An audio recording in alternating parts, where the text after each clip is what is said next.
so I don't lose my place. You know how that works.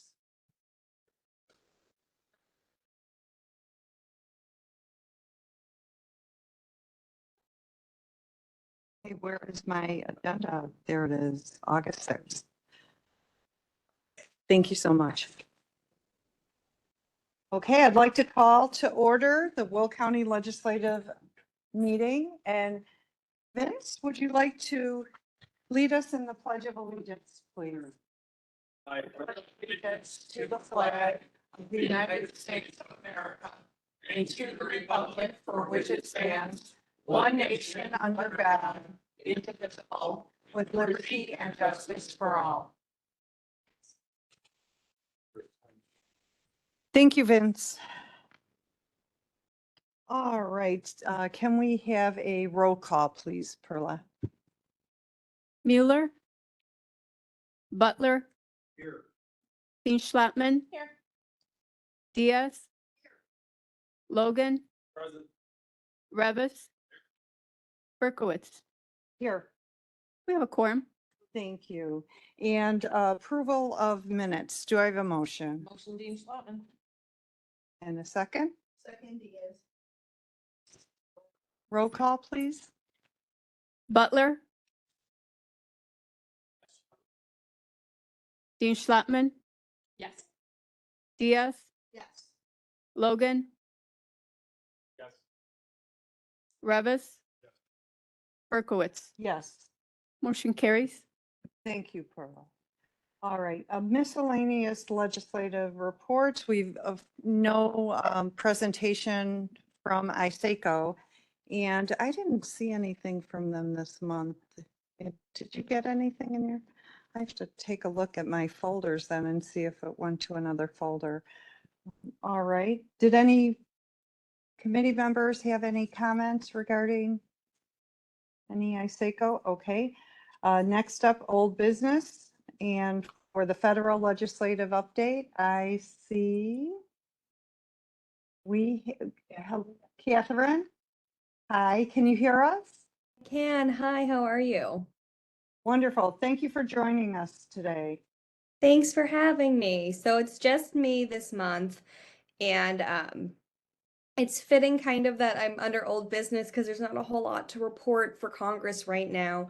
Congress is in their first week of their August recess, and so there's not a whole lot that really went on the past few days. There's not a lot that we expect congressionally or coming out of Washington, really. Of course, there's the Democratic Convention in 2 weeks, but in terms of congressional work, where we are right now on appropriations is that the House Appropriations Committee and the Senate Appropriations Committee have each advanced their 12 spending bills. They've released them, they're out of committee. 4 of those are off the House floor. And then the House, as we talked about last month, was expected to get all 12 passed out of the chamber. Due to some partisan differences in some riders with some of the more contentious bills, that plan ended up getting pulled, so only 4 were passed out of the House. Senate side, the Senate, I think it was maybe 5 days ago, released their remaining bills on August 1st, so they have not voted any of those off of the floor. What is most likely at this point is when Congress returns the week after Labor Day, they will work on a short-term continuing resolution to keep the government funded at fiscal year 24 levels. And then, as we've been saying, what is looking most likely right now is that the FY25 bills will come out closer to November or December, and that they'll get passed by the end of the calendar year as opposed to at the end of the fiscal year. Other things Congress will be working on is the National Defense Authorization Act, which and knock on wood, it seems like it's on time to be passed by the end of this calendar year. The National Defense Authorization Act is the 1-year authorizing bill for the Department of Defense. Some other bills that are on Congress's radar are the Farm Bill, of course, and then the Workforce Investment Bill.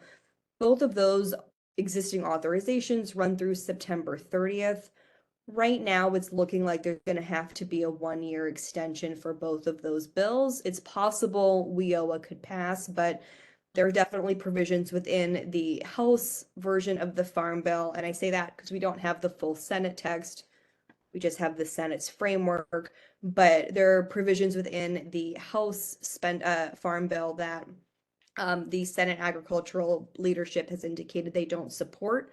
Additionally, last week, the Congressional Budget Office, the CBO, released their scoring on the House Farm Bill.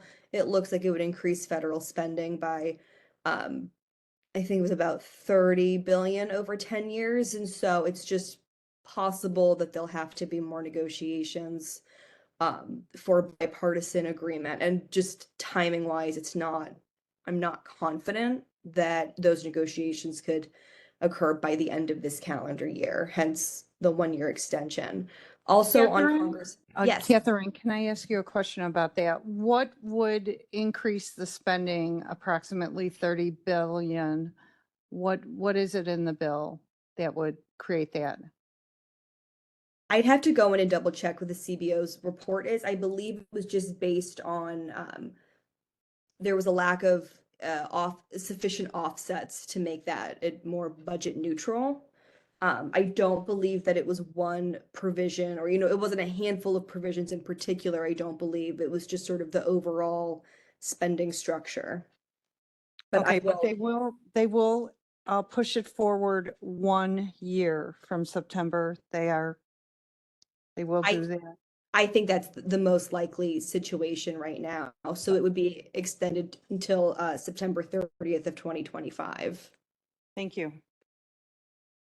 And then just the very, very last thing is the Water Resources Development Act, which is the 2-year authorizing bill for the Army Corps of Engineers. That traditionally is passed on every even year. And so the 2024 version of WRDA is currently being passed out of, I think the House passed their version, the Senate has their version out of committee. They're not identical, so there will need to be negotiations, but that WRDA bill traditionally, even with this timing, will likely get passed by the end of this year. And that's all from me for right now. If you have any questions or anything, please let me know. Does anybody on the committee have any questions for Catherine?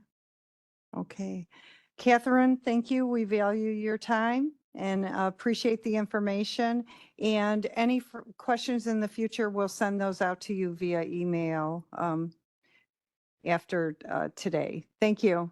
Fantastic. Thank you guys. Have a good day. Have a good day. Thank you. Bye. Okay. And so next is the state legislative agenda. So what I thought we would do today, so we can get this rolling, I have begun the process to reach out to department heads to start working on the state legislative agenda. So for those of you that weren't on the committee last year, when we were putting this together, the process was to reach out to the different departments, ask them if they had any concerns that would should be included in the state legislative agenda. We worked on the text and the content. And so right now our process is to update that, remove items that are resolved, hopefully. There are some, update and change the language where necessary.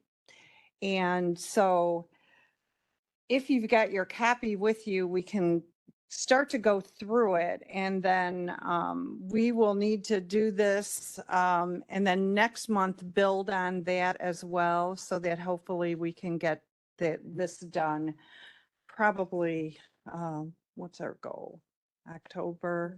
By October. So, and maybe you want to come over by me, Katie, and I'll share my agenda with you. Oh, sure. Yeah, come join me.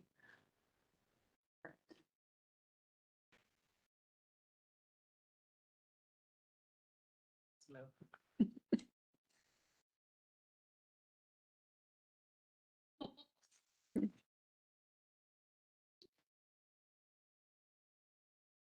Oh, you're welcome. Okay.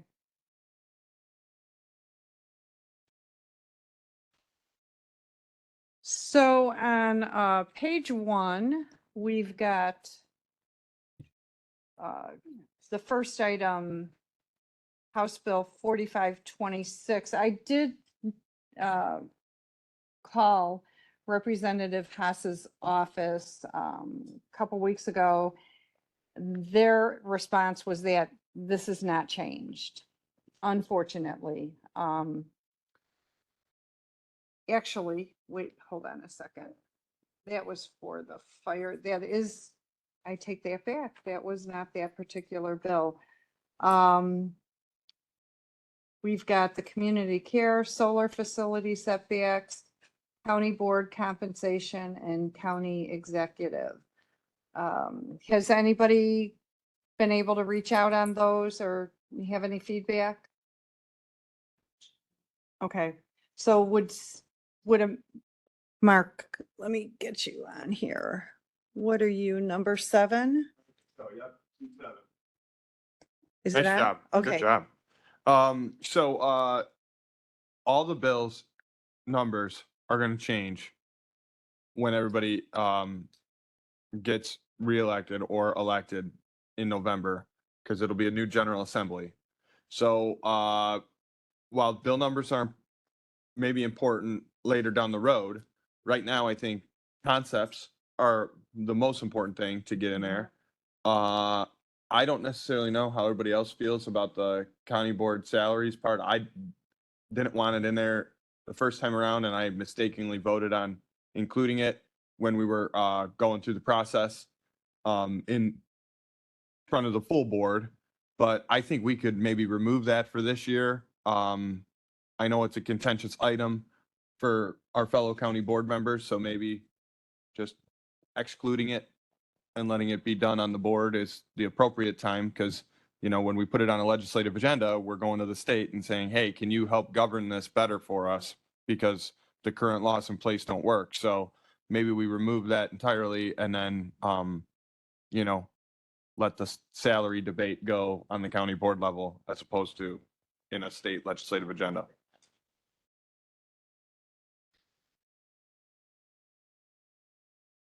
Is that? I think so. Yeah, I agree with that. I don't think we should be giving the state say so in how we govern that ourselves. So I think we should remove that from the agenda, the county board salaries. So I believe that this bill, Thank you. Appreciate that. Oh, Terry. I believe that this bill, the intent of this bill is that the county board has the authority over the compensation. Are you saying you don't support that? No, I want the county to have the authorization of how we, support our salaries, not the state.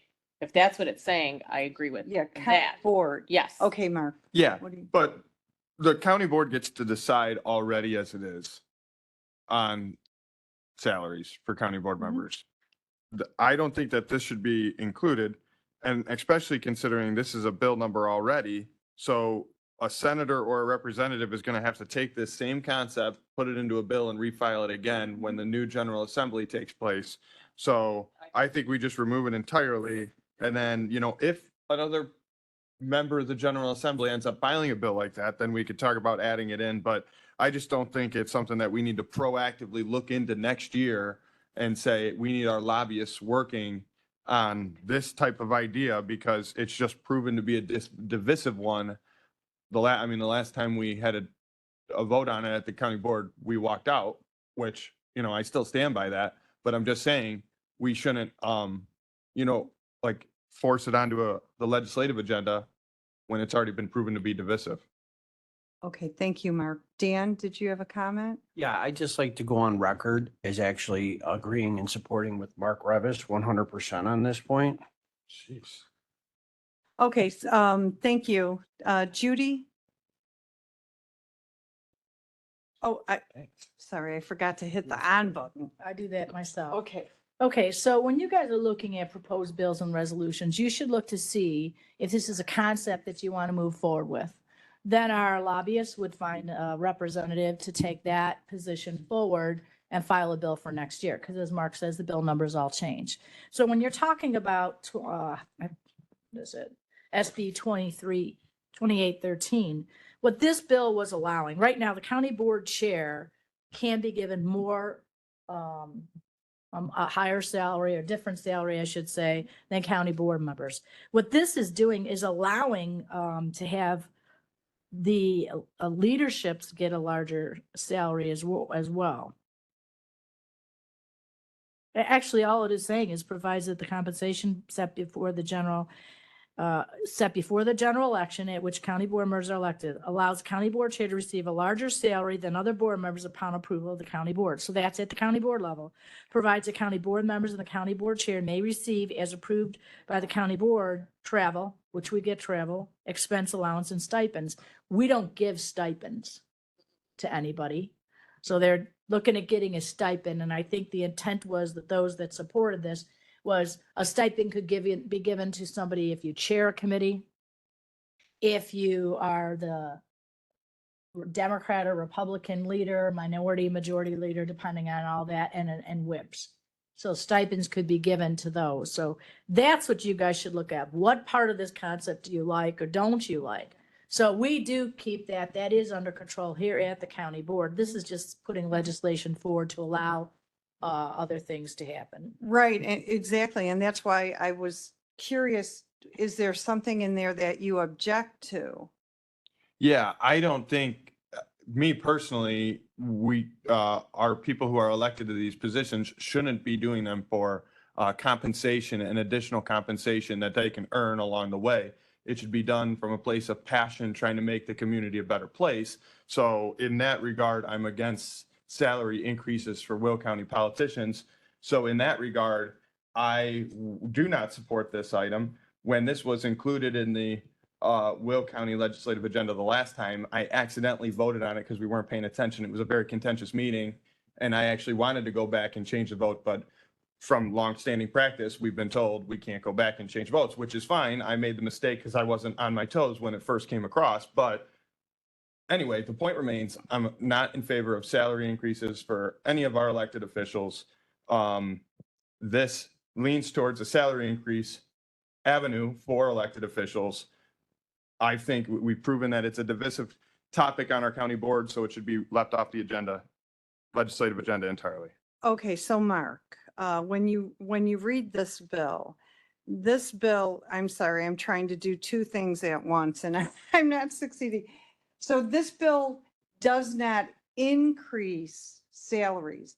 It's basically stating that a county board member will receive a compensation. It's not saying how much. Well, yes, we do. And we have to, because who's going to run for county board if they make nothing?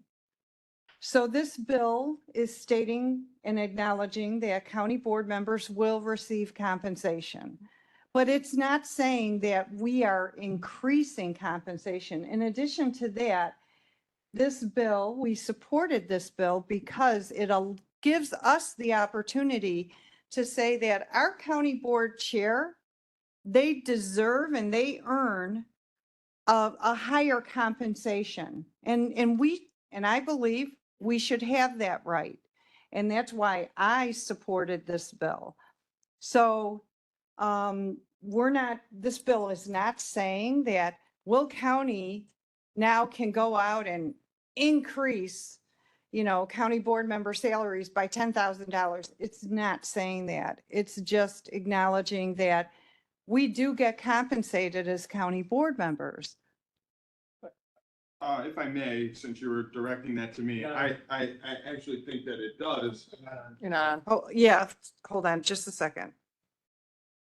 I actually think this bill does say that we can go out and give county board members increased pay because it said provides that county board members and the county board chair may receive, as approved by the county board, travel, expense allowances and stipends. So who's saying that we can't say, give every county board member a $10,000 stipend? It provides an avenue for salary increases.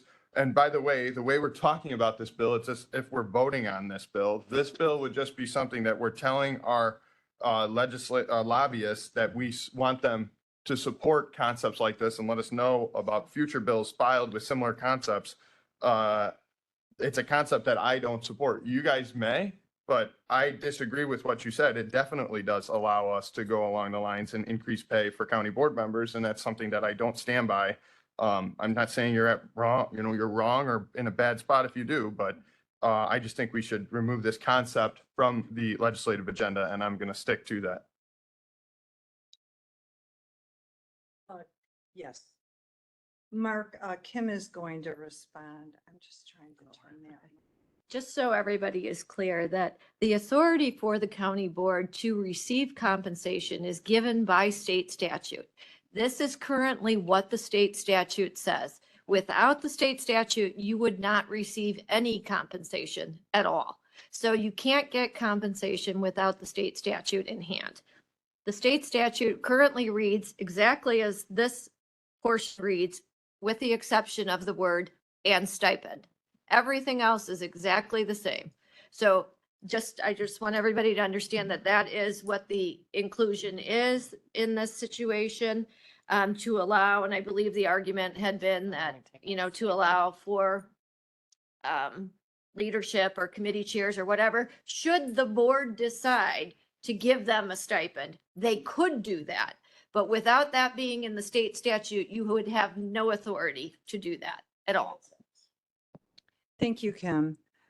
So, Janet, give I'm on. your. I was going down the same road Kim went down. It says may, not must. May is a big difference, and it means we each get one vote, and that vote was already taken earlier this year, well, kind of. So it would come up again next year. And then we can oh no, not next year, in 2 years, you're right. And it would be decided then, and it would still be a may, not a must. So y'all could still vote it down if that's what you choose to. And I think if we're asking people to do more work than others, they should get a little something extra. We have to decide as a board what that extra is. Is it an extra $1,000? Is it worth $10,000? In 2 years, y'all are going to get to decide that. We got 2 years. I think we should support this. Thank you. Thank you, Janet. Let's see. Okay, Dan, one more comment, then we're going to continue on. Thank you. So if this is already in state statute, All of it is except for the word stipend. and the stipends include, Anything, you could set a stipend for anything. More money. More money. Increase. Salary increase. Okay, so It allows the opportunity for it to happen. Without it in the statute, there's no opportunity. For record, I don't think there should be the opportunity. all right, is there a member of the committee that would like to follow up with the page 1 and to find out if there's a need to continue to carry it in our next legislative agenda, or if there's any updates to the language? Anyone willing to take it? Katie? We've got a candidate. Thank you, Katie. And then what we'll do is we'll go forward to next month's meeting to discuss and put information. And in the meantime, if you've got any info, send us an email, me and Kim. And Judy, do you want to be on that email? Sure. If Katie has updates? Yeah. Okay, thank you. Sure. Thank you, appreciate it. All right, so the next page, we've got general government. So I believe the statement, I am all for continuing to carry that statement forward. The first paragraph there. Then we've got voting and elections. I started to reach out to the clerk about this, so I'm happy to take page 2 and bring forward the information on that page. So I'm going to put myself down there. And page 3 is infrastructure and land use. Oh, I'm sorry, Mark. Just hold on. Give me a minute. Go ahead. So I didn't want to stop your train of thought, but I just thumbed through all these different sections. One of them I noticed that isn't on there is property taxes. And we all know that Illinois property, I know me and Katie have talked about it. Illinois property taxes are totally broken. There are some things that I think we can advocate for as a county board, because everybody thinks, oh, the county board is in charge of all my property taxes just because they get the assessment from the assessor. So in Illinois, after the date of publication, you only get 30 days to file your complaint with the Board of Review. There's a lot of work that needs to be done in that time frame. You have to get your comparable evidence.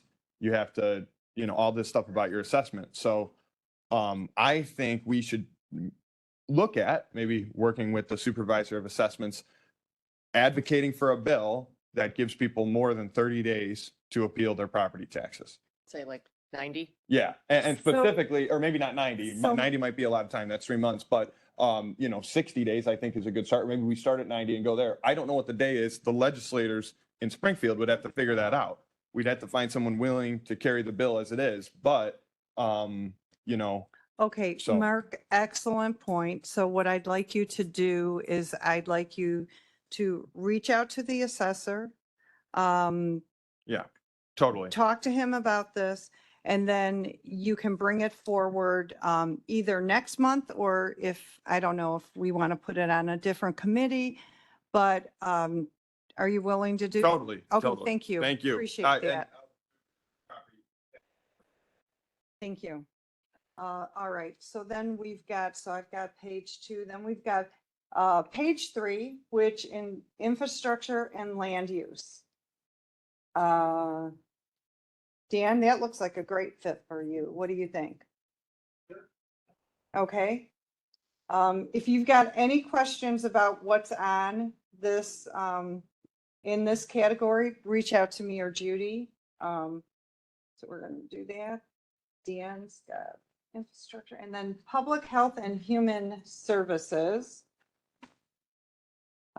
Now, Elizabeth is with us, and I just want to acknowledge that Elizabeth will be reaching out to her directors to discuss the current status of within the health department, and she will be coming forward shortly. Thank you for doing that, Elizabeth. We appreciate it. All right, and then I have also, on the next page, I've also reached out to the tuberculosis clinic. So we will be looking forward to that. But we've also got the VAC. And then we've also got some other items under public health. So let me see here which I think under public health, Elizabeth can get back to us regarding everything on page 4. And I can send this to you, Elizabeth. Yeah. Would someone like to, and I will take the VAC. I will. Okay. So let's put VAC. Katie, you want to do that? Sure. Okay, thank you. All right. So, move on to page 5, and I will follow up with Sunny Hill Tuberculosis Clinic. That would be Joyce Parker. I was gonna, Well, yeah, I- Janet's, I've already, they're working on it and they'll be getting back to us. So that's good. Thank you, Janet. And hey, the more knowledgeable and the more support they get, the better. housing stability. So, that goes through, those were brought forward, from land use. And that was, oh Judy, I'm having Marta. So, Martha. I always get those two. I know. Yeah. Well, it's like J squared, we just gotta go with that. All right, page 5, housing stability. Would anyone like to follow up on that? There Are you go. good with that, Janet? Let's let her, All let's let her right, have thank fun. you, Janet. Have some You're the fun. best. All right. I'm just writing some notes here, so I'll write as quickly as I can. Oh, this is a damn page. Okay. So we have environment, which is a very important initiative here in the county. Do we have a candidate Yeah. for environment? I figured. All right, are you? No, go right ahead. No, I figured. No, I'm good. Go for it, Dan. And I'm putting down here that Dan Butler has come forward for every initiative on page 6 under environment. Okay? We've got water resource plan, composting and recycling. Thank you so much, Dan. Page 7 is public safety, emergency management. Now, which was the one? Okay. So the 1, 2, 3, the fourth one is regarding the legislation to lower the age that an individual is allowed to be hired as a firefighter. I reached out to State Rep Jackie Hess because she's on a committee that was discussing that, and her staff has told me there's no changes, which is very disappointing. But that's the status I received. So I mean, I will continue to stay on top of that one, but I would like to suggest we need to keep that in our agenda because that's important. It needs to be changed. And, but that does leave the other items that are on that page. And, someone would like to do it or else I'm happy, or let me see which other one I was gonna. I mean, if need be, I can. Hold on just a second. Oh, right.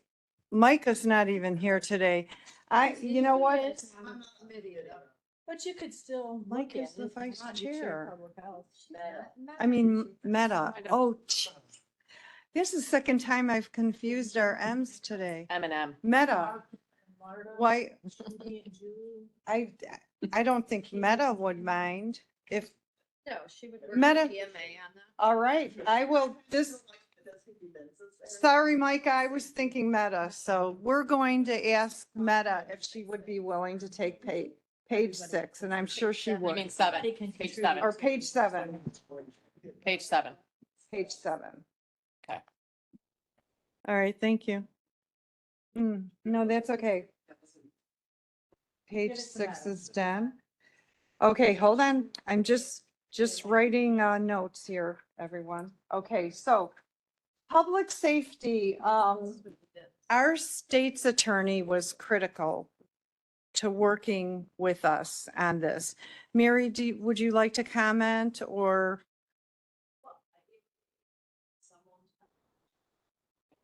Mm-hmm. Do you want to go by the microphone? Okay, hold on. Let me turn that microphone on. Okay.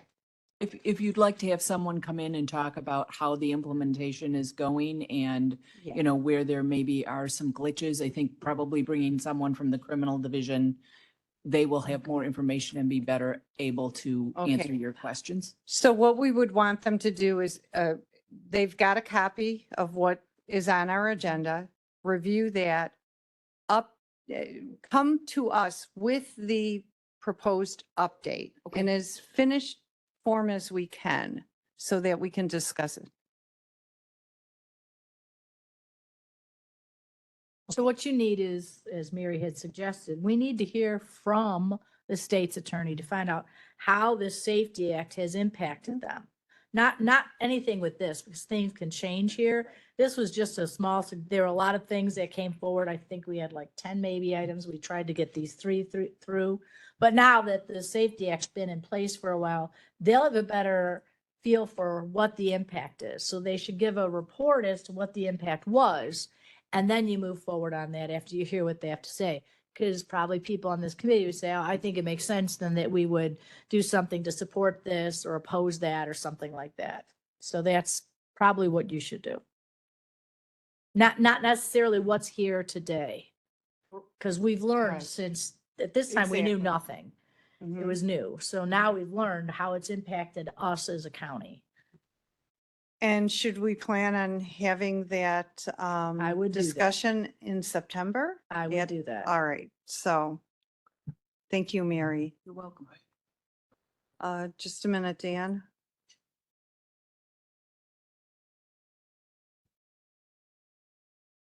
Okay, Dan.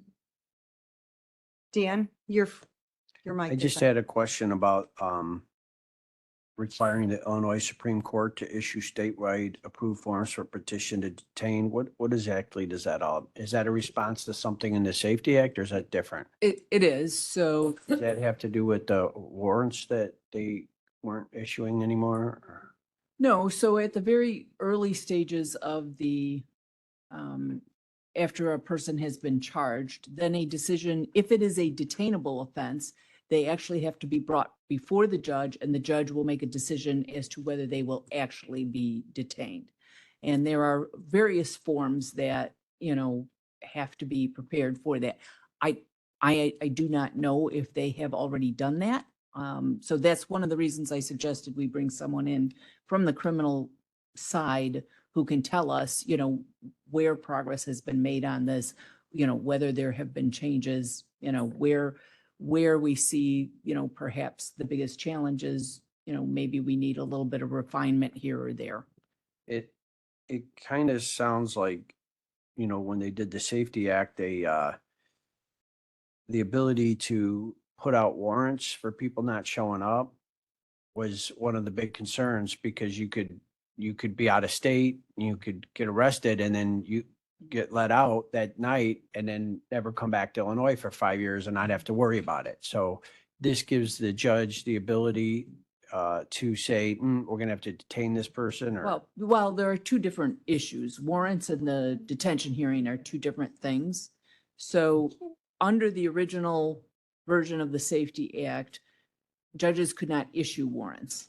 They could only issue notices to appear. That was changed. Okay. So there was an amendment to the act. Judges now have the discretion to issue warrants if they feel that's necessary. Okay. The detention hearing was something brand new that we had not previously seen in the criminal procedure process. And it actually, even if something is a detainable offense, there has to be a hearing and they have to prove by clear and convincing evidence.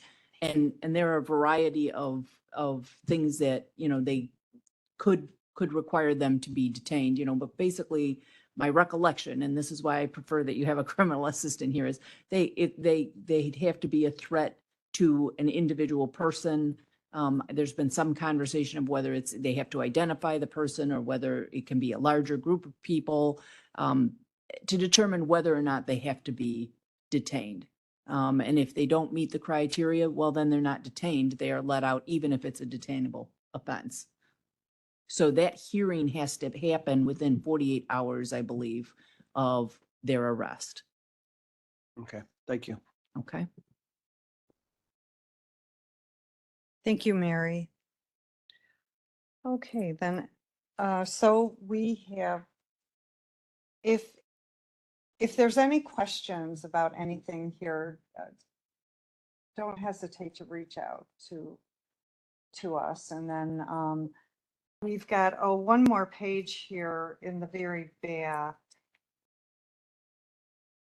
We've got our updates, which are, because this is a living document, these updates are issued periodically as needed. And so Katie, you'll see Okay. those in the back here. And I believe we should keep in House Bill 5050. I think we should keep that in, Judy. Which is in the back here. It was the March 2024.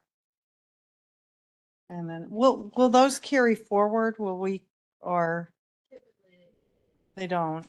I mean, somebody can bring the bill back in a Mhm. new bill, the new bill numbers. So we should keep an eye on that.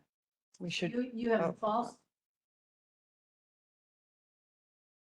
You have the fall session coming up, so these Yeah. bills still exist. And then you have the lame duck. So you have the fall veto session and you have lame duck. So any of these bills could pass. You need to see if you're opposing any of these. If you support any of them, things will be slid in here and there. So that's something to make sure that our lobbyists are paying close attention to, the things in this entire packet, what we support or oppose.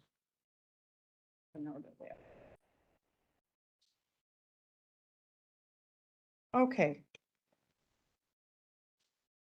So, in the meantime, we have a little bit of work to do, and then we'll hopefully September's meeting, we'll be able to sit down and have a very productive meeting to get this agenda in place. And then it's a lot of work for staff to prepare it and type it up. So we want to be as diligent as we can. And our goal, again, is to have this done by October. Okay, so thank you all. Really appreciate it. Yes, yes. Is your microphone on? Oh, okay, just a second. So in addition to the state legislative agenda as it sits today, you need to think of what do you want to add to it for next year? New things may have come up. There might be other ideas. A lot of the stuff will come from other departments as well, because, like the health bill, health information we get from Elizabeth Bellata's group, so we'll get that. But there are other things as a board you might want to support or oppose something on this legislation. So you need to decide if we'd want to try and put a general statement out there and then try and find a legislator to support it. And that's what our lobbyists do, is they'll see if they can find somebody who will sponsor the bill and co-sponsor the bill. So you guys should look into all of that as well. Okay, any comments? All right, so next up is other old business. We don't have any old business, right, Kim? Any new business? I don't believe we have any new business. Public comment. Do we let? Ann Schaefer has sent me an email indicating that she is on and she's on mute. Anne, we're trying to find you. Is that call-in user number 2?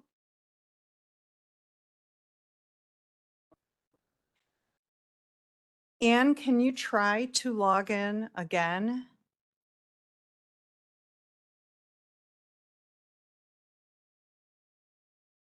Because right now we can't see you.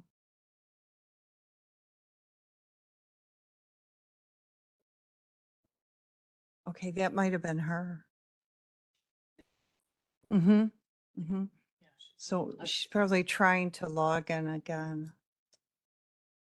Yeah, usually we never have a glitch.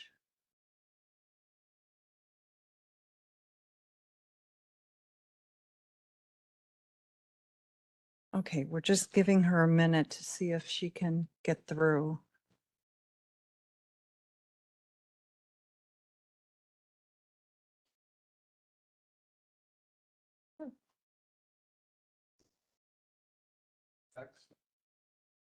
She's saying nothing. I mean, I sent her an email that said we can't see her. Okay. Oh, now there's another call-in user. I bet that's Ann. Ann, hold on, we're trying to. Ann, can you hear us? Can can you send us? Hold on. Okay. Okay. Ann, is that you?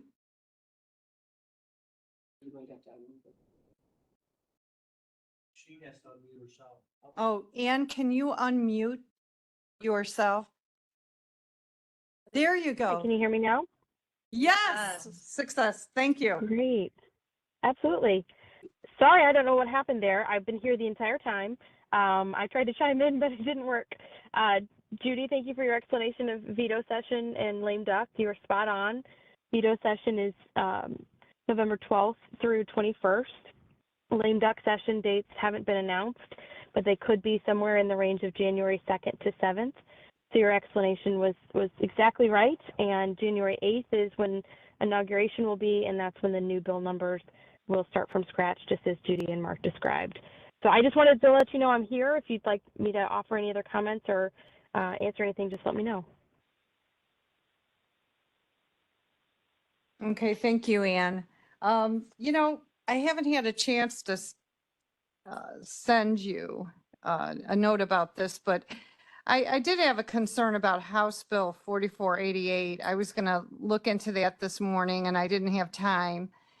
And that's the bill that gives driver's licenses to undocumented. You know, there's a lot of concerns about that. What is the status of that? Is it something you can get back to us on if you don't know right now? House Bill 4488. Yes. I'm not sure if that's the one or not, but that bill has been signed into law. I couldn't hear you. That bill has been signed into law. Wow, that was fast. Yeah. Okay. So my concern is how this impacts our clerk, the election process. How do we in Illinois, we do not require a state ID when you go into the polls to vote. And I have been told actually at the facility that when you're issued a driver's license, you are registered to vote. I have been told you are. So I'd like to get some information about that. Normally we see her picture. I really like your process of utilizing the state or your county agencies in helping to develop the legislative agenda. Perhaps that's a question you could ask the county clerk for more information about what's the actual process and what are the steps that are taken and how will this impact that. That might be a great way to learn more. Okay, great. I plan on doing that. I have actually already reached out, but not gotten a response yet. I know there's a lot going on over there. So I appreciate that. If there's anything on the state, I mean, quite often we're told that state statute is, you know, the overall process or the governance. So there is, what you're saying to us is there, we do have the ability with our clerk to set up some parameters. No, I was just suggesting that if you wanted to learn more about the impact of this law, that maybe it's best to Okay. start with the clerks themselves, who could educate us on how that's working locally, how they handle it now, and if they feel like they have steps in place that they're allowed to take to assist in the way that you're talking about. But maybe we start with getting information from them, and then we can go from there. okay, thank you. I appreciate that. So, Okay. thank you. Does anybody have any questions? Frank? So that's interesting. Dan, let me have Judy was on first, please. So while you guys are reviewing this, you should look to see whether these bills, and Ann could probably tell you whether House Bill 4526 was passed or not, 4135. She'll know. Maybe she could give you that, because then if it was not passed, you know, like, so for instance, House Bill on page 1, House Bill 4135, regarding the solar facility setbacks, that never made it out of committee. It didn't go anywhere. because their thought down in Springfield, as I learned down at UCCI, is the bill's only 7 months old. They're not willing to make changes. But we'll be through the whole year here now, and there should hopefully be some room for changes going forward. So that would be something that's not there, but maybe, we can see see what you guys want changes and see if we can have our lobbyists, either Ann or Matt, they work together on everything, can find a sponsor to bring something forward for the changes we want on solar. So you guys need to look at this and see whether these bills passed or not. And then the other stuff is just general, and whether you want to keep those general concepts or not. And like I said, then add things. But Ann and Matt are a great resource for this, and they can help provide some guidance. So if you have ideas, send the emails to Kim. Kim's a major contact with them, and then they can help us flush through some ideas you might have. I know, Vince, you talked about wanting some legislation for this or that, whatever it was. Put that out there to Kim. They can give us their opinion, whether they think it's something they could find a sponsor for or not. And if not, and the group decides to keep it as a general statement, you can. Well, that you have a sponsor, if you have a sponsor, that should be shared with our lobbyists, because they're the ones that are going to be supporting it, whether you have a sponsor or not. Our lobbyists will be the ones going to Springfield and talking to the legislators and saying, listen, we need you to support this or oppose this or whatever. They're the ones that do that. Dan, did you? That was what I was Okay. It's so Hold on. I didn't forget about you. There you No, I go. was gonna say, maybe we're gonna have someone from the state's attorney's office answering. I thought that Ann had a good idea. Maybe we could ask someone from the clerk's office, so we could ask them. I've made that request and I'll follow up.